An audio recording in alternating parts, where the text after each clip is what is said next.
I appreciate that I have the difficult task to keep you awake after lunch break, so I'll try to do my best. And on top, I'm replacing a guy who was supposed to talk about consensus models with lots of Byzantine generals and stuff, very exciting stuff like this, and I'm just bringing boring financial products, so I apologize for this.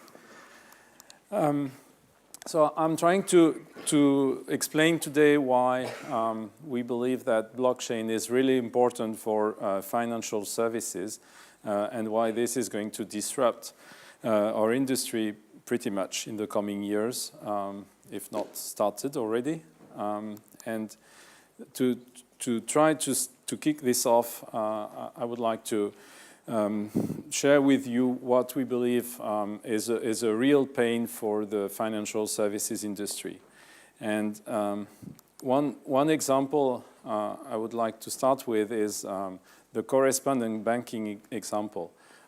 We'll go in more detail later, but you can just see for transferring money overseas that it's not a simple process, and that we need to exchange a number of messages around to connect the payer to the receiver.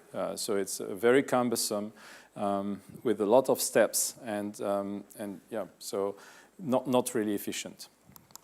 Another example, and the diagram here is, I guess, self-explanatory.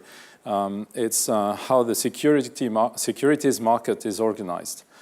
So you can see that there's a number. We are just talking about exchanging shares or securities, and you can see from this diagram that there's a number of intermediaries, that it's rather complex and not straightforward. And keep in mind that all those guys, all those boxes have independent ledgers and are exchanging messages between those boxes to synchronize things together. Another example I'll go across is a financial product. Sorry for the RBS people, it's a Deutsche Bank example, but it's a fairly simple product, and we'll see how this can benefit from the blockchain technology and furthermore from the smart contract piece of this blockchain technology. So the pain point I wanted to share today is messages. So because all those systems are independent, living completely independently, they are exchanging messages all the time to get synchronized. And we have a number of messages, number of people reconciling those ledgers together because they get out of sync from time to time, quite frequently, I have to say. And this is costing a fortune to synchronize. This is really cumbersome. So what are the main benefits we see from the blockchain technology is first that we are going to move from exchanging messages to sharing a distributed ledger. So this point has been already seen this morning, and I think this is a very compelling point for blockchain technology in financial services, because instead of sharing messages like we do currently, we will be able to share the same representation across organizations. So we will be able to share the transactions directly instead of sharing the image of those transactions. So it seems to be a very tiny difference, but it makes all the difference because you don't need to reconcile anything anymore, because you share exactly. All the guys around the same ledger share the same information, share the same records and the same transactions. So this is the first huge benefit, which is going to impact dramatically our industry. And I think we will see this more in detail later in the presentation following my presentation today. Another aspect of this is regarding programmable money, what is called sometimes programmable money or smart contracts. Maybe we'll see this in a bit, but traders tend to exchange a lot of information about financial products they are creating through Excel sheets, and those sheets are exchanged via mail or via any kind of link between the counterparties. And ultimately, when this when the trade is done, this is then represented in each system. And the promising bit we have with smart contract is that we will be able to implement this as a piece of code, and which will be shared between the two parties trading together, instead of sharing an Excel sheet, which is then implemented separately in the different organizations. And also something which is really important to have in mind is when we are talking about those financial products, they are lasting sometimes up to 30 years. So they have a life cycle, which is very difficult to reconcile. So not only this will be done spot when the trade is created, when the product is created, but it will also help us to follow this along the life cycle of those products over 30 years. So talking about how this data can be lost, it's very important that we have also sustainable technology that are able to help us over those 30 years to monitor those products. So if I drill down a bit more on the different use cases I've been through up to now, you can see on correspondent banking, I've touched already that we are going through a number of steps when we want to transfer money to pay an invoice overseas. So there's a number of steps because the banks are not directly connected with each other. There's a question of trust, of course, behind this. And so if you, without detailing all the steps, you can see that there's in each country, there's a part of the journey which is made. In the middle, there's also the transfer of this money into another currency. So there's an FX trade in the middle. And this is taking up to 5 days. So if you look at the diagram, this is a diagram Ripple has been putting together. They show here that it's taking up to 5 days to transfer this money.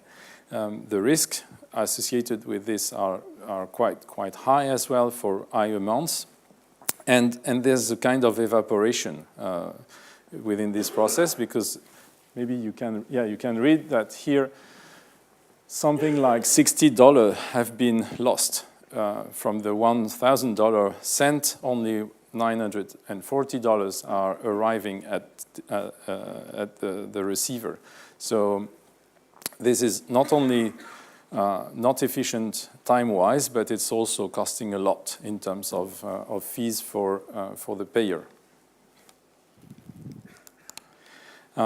So an approach which has been taken by some people is to put Bitcoin in the middle. So at least the process is much faster. This is executed in a matter of minutes, let's say 60 minutes if you want to be fully secure and have something like 10 blocks being mined. So something like 60 minutes to be totally safe, but introducing some volatility because there's the Bitcoin volatility is quite high. So during this period of time, you are exposed to the Bitcoin volatility. Well, and that's why Ripple tried to minimize this, introducing as a pivot their own currency. But in a sense, this is using the blockchain technology and its capacity for doing instant payment, which has been used to improve and accelerate the correspondent banking business. So the solution we see there is, having banks connected together, exchanging trades directly on the shared ledger, together with market makers, foreign exchange market makers, because don't forget that this money has also to be converted in the target currency. Sometimes it's not a straightforward process depending on the currencies involved. So this is something where blockchain is making a real difference compared to the existing world we are in. Securities market. So as said, this is a complex world. Again, I will not detail all the boxes, but you can see from the diagram that there's a number of actors there, and that the process has been established over years, even centuries. Things have been set up like this quite a while ago. Just to point out that some of those actors are, quote, quote, just making sure that the number of securities around is the one which have been issued. So they are just making sure that everything is under control, which is, just to keep in mind, a functionality which is coming out of the box if this would be on a blockchain database, because at once we would be sure that no asset have been created out of the blue. This role is disappearing somehow, so to speak, immediately.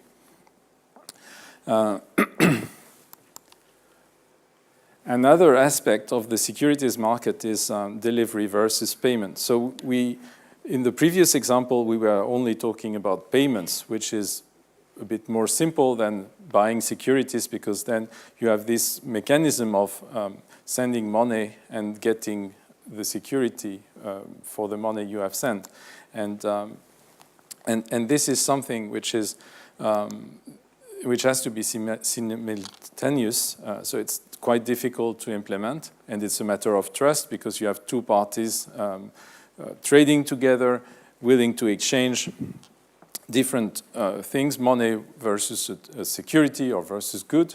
And here, something like a programmable money or smart contracts could help to make sure that those transactions are really matched together and that there's no failure in delivering either the money or the security.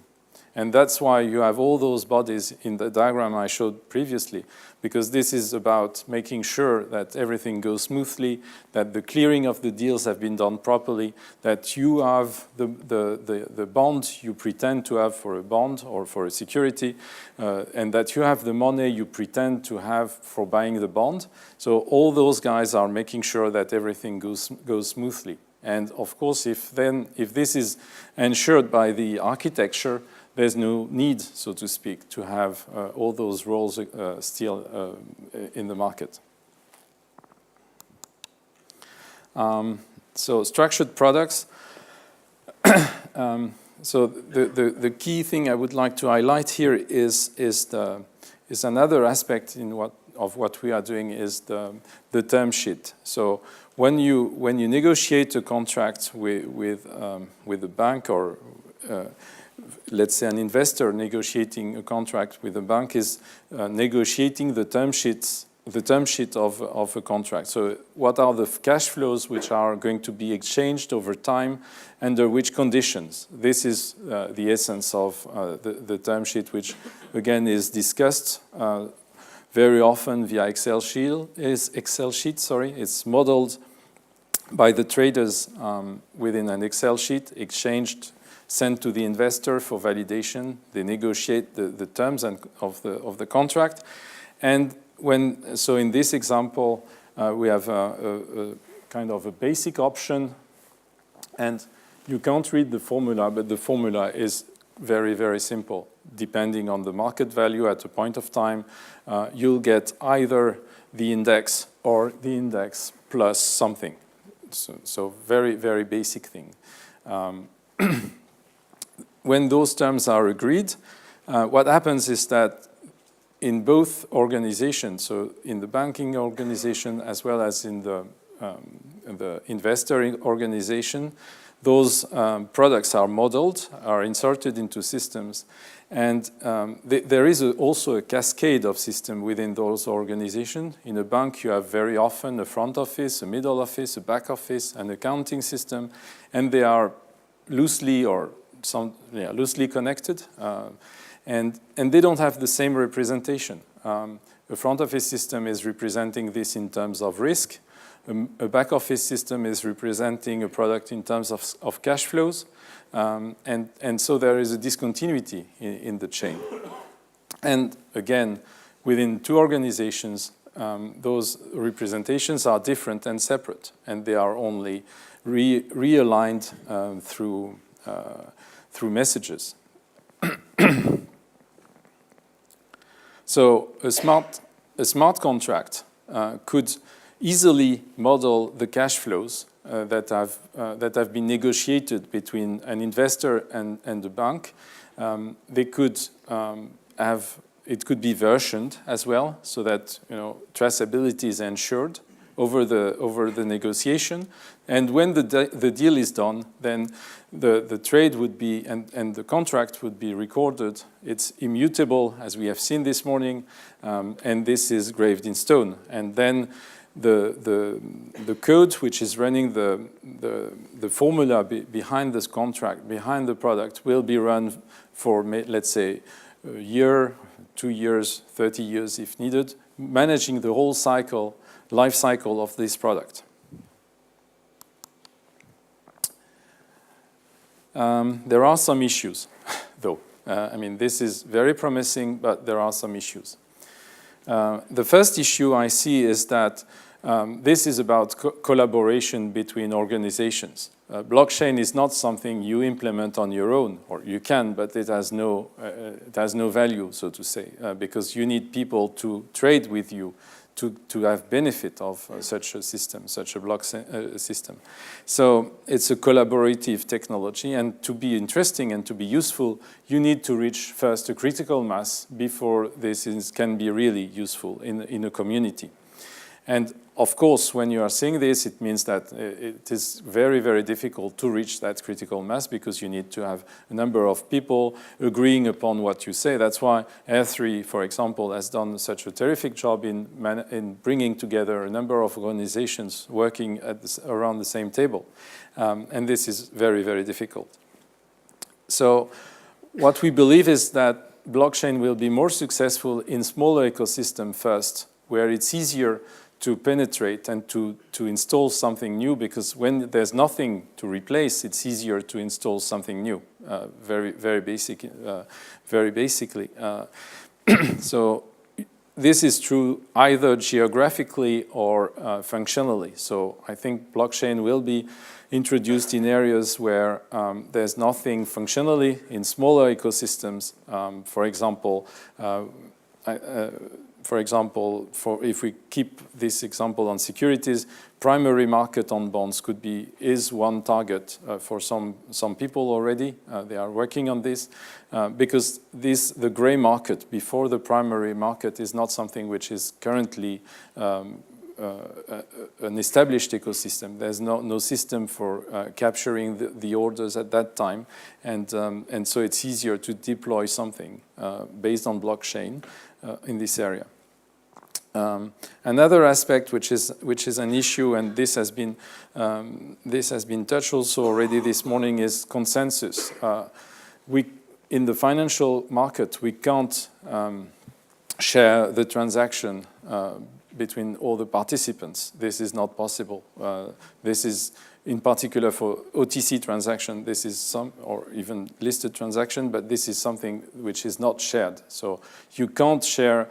For mining those transactions, you can't share this data among the different participants. So we need more sophisticated consensus models to be able to allow mining without having to read the data. The throughput is also a problem. We have seen this morning with BigChainDB.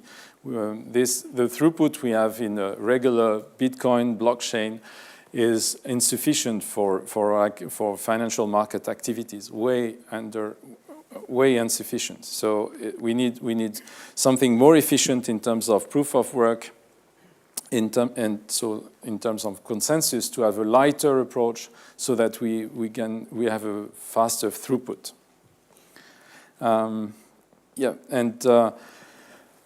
Another point also is that if you are looking at smart contracts and the way they should interact, in particular with market data, there is a sensitive point there, because market data is coming from the outside world. So there's a question, a still pending question from my perspective, which is how do you interact with, how do the external world is interacting with the blockchain? How do you trigger a contract, a smart contract, upon a market level or even a date precisely? So these things are still under discussion. We still need more technology for this.